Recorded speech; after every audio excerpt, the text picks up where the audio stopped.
As Brittney Griner's detainment in Russia reaches 150-day mark, WNBA players use social activism for one of their own. All 22 WNBA All-Stars walked onto the court at Wintrust Arena in Chicago last Sunday with a different look. The uniforms they started the afternoon wearing had been replaced by ones with Brittney Griner's last name and number 42 on the back. They then lined up together on the sidelines and stood still for a moment to honor the Phoenix Mercury center before playing the second half of the All-Star game. Less than a week later, Griner was photographed holding a printout image of their demonstration through the bars of a defendant's cage during her drug possession trial in Russia. That was day 148 of her detainment, which has been classified as wrongful by the U.S. government. Sunday marks 150 days that the WNBA star has been held on foreign soil, 5 months that she's been stuck in the middle of a tense geopolitical situation and away from her wife, family and friends. WNBA players have long been at the forefront of social justice movements, setting the stage for other sports leagues. They've collectively taken a stand against police brutality with the Black Lives Matter and Say Her Name campaigns, pushed against voter suppression, raised awareness on gun violence and been steady advocates for LGBTQ+ rights. Now they've joined together to fight for one of their own and put pressure on President Joe Biden's administration to do anything and everything it can to get Griner home safely. These past issues, they've definitely been close to the heart with Black Lives Matter movement and police brutality, said Connecticut Sun star Jonquil Jones, who is also Griner's teammate in Russia.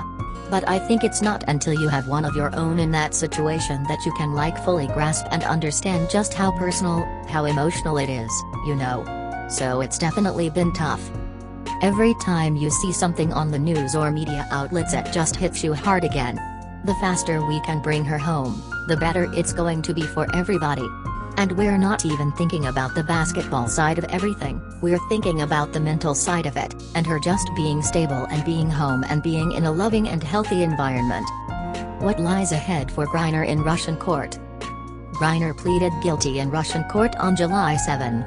She acknowledged possessing the cartridges, which contained .702 grams of hashish oil and traces of cannabis oil, but said she had no intent to break the law and they were only in her luggage because she packed hastily, according to Reuters. There was no intent. I didn't want to break the law, Reuters quoted Griner saying through her interpreter.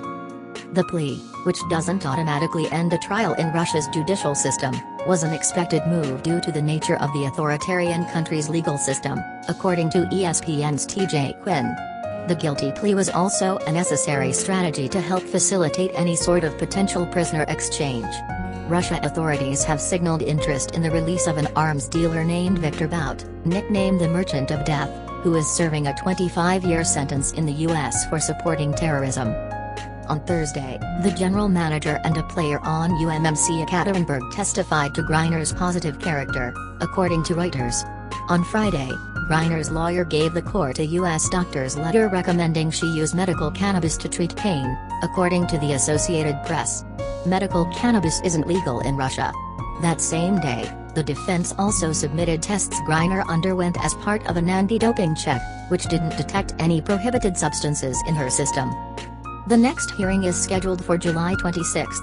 Her detention has been authorized through December 20, but her lawyers have said they expect the trial to conclude sometime in early August. WNBA players are determined to keep advocating for their teammate, friend and sister, though clearly much remains out of their control. You're doing what you can, but it's now at that political level where the only thing you can do is just keep advocating for her and hoping that they do make a change. That they do see the concerns and the reasons why BG should be back home, Jones said. But ultimately there really isn't anything that we can do except for continuing to use our voices. So it's very frustrating, it's very disheartening.